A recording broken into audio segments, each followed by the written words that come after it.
If you How wanted to Africa stop has been Africa from kept becoming under a control. superpower, you wouldn't have to invent a new strategy. The blueprint has already been written, tested, and perfected over centuries. You'd start by making sure Africa never unites. The easiest way to do that is by keeping people divided along ethnic, tribal, and religious lines. If they ever start working together, remind them of past grievances. Stoke old wounds. Fund separatist movements.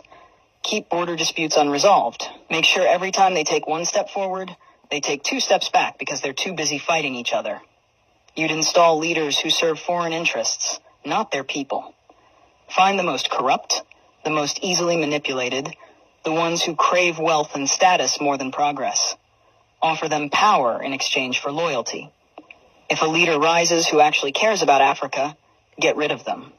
Assassinate them if necessary. But if that's too messy, just destabilize their government and back a coup. If they talk about nationalizing resources, make an example out of them.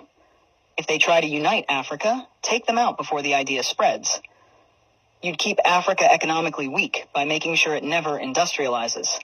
Let them export raw materials, but never process them themselves. Control the mines, the oil fields, the rare earth minerals. Keep them selling cheap and buying expensive. If a country tries to break free and build its own industries, sabotage it. Place sanctions, destabilize its currency, fund local opposition, crash its economy.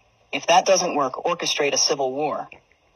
People can't build when they're too busy trying to survive. You'd make sure their education system produces workers, not innovators. Teach them history that glorifies their oppressors. Make them think their cultures are primitive.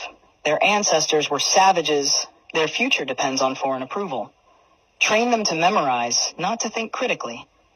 Keep their best and brightest looking overseas for opportunities.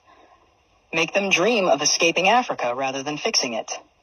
Offer scholarships that take their top minds to the West and never encourage them to return. Let the continent keep training doctors and engineers only for them to go enrich other nations. You'd control their narratives. Own their media, control their stories, dictate their image to the world. Make them believe they are corrupt, hopeless, eternally in crisis. Flood their screens with poverty porn and war zones. Show them charity ads that make them believe they are helpless without foreign aid. Downplay their successes. Twist their victories into isolated incidents. If an African country develops a groundbreaking innovation, credit a foreign investor. If an African leader implements a successful policy, frame it as an anomaly rather than proof of competence. You'd make sure they remain dependent. Drown them in debt. Offer